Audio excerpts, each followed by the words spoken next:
নমস্কার, আমি দীননাথ সামন্ত একটি স্বরচিত কবিতা পাঠ করছি। কবিতার নাম বেশ্যা।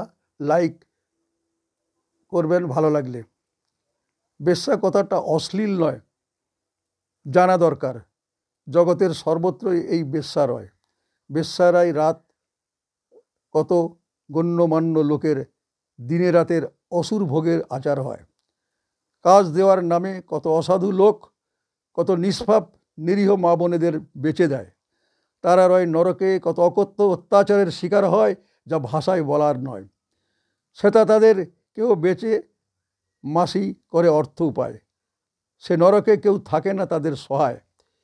পেটের দায়ে কেউ কেউ দেহ ব্যবসা করে তারা মাচার সাহারা পায়। আবার কেউ নিতান্ত স্বভাবে অর্থ লোভে দেহ ব্যবসার দ্বারা করে বিষয় আশয়।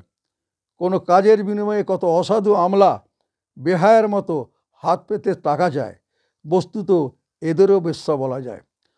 অপকর্ম করে তারা সাময়িক কতই না মৌকা পায়। দেখা যাবে তাদের পরিবারেও বাপু বিন্দুমাত্র সুখ শান্তি নাই। ধন্যবাদ।